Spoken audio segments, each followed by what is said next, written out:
คิดถึงสวรรค์นั้นใจจะขาดอยู่แล้วด้วยหักน้องแก้วที่งามโสภาลาวันดังหนึ่งนางฟ้าลงสู่ดิน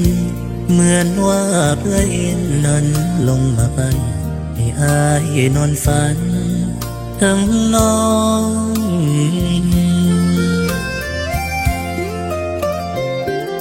หัวใจไอ้นี้แม้นมีทางพอบอกได้ไอ้ขอถอดไว้ให้นวลน้องนางขอบคองจะอยู่ขอบฟ้าทินแดนใด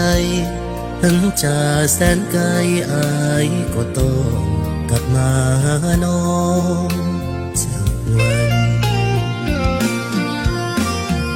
สายน้ำคลองไหลหลังเหียบไปก็เหมือนดังน้ำใจอ้ายไหลมานั้น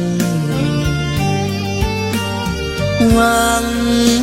ให้น้องเจ้าสงสารอย่าไปอายเลยผ่าน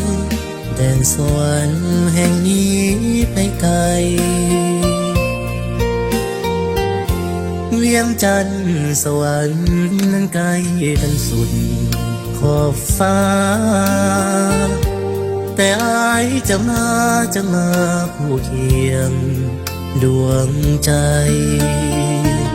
ต่อให้ดินน้ำมากีดกัน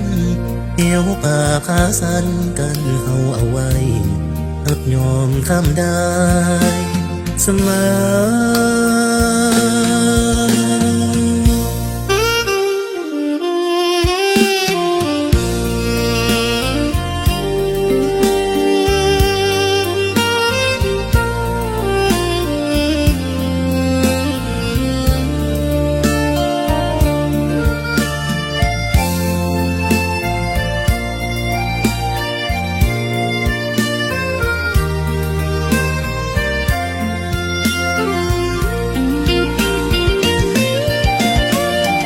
สายน้ำคลองไหลหลังเหียบไปก็เหมือนดังน้ำใจอ้ายไหลมานั้นหวังให้น้องเจ้าสงสารอย่า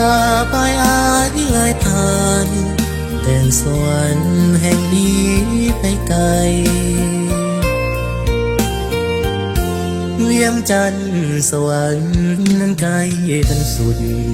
ขอบฟ้าแต่อายจะมาคู่เคียงดวงใจต่อให้ดินน้ำมากีดกันเหี่ยวป่าขาสั้นกันเอาไว้อับยอมคำได้เสมอ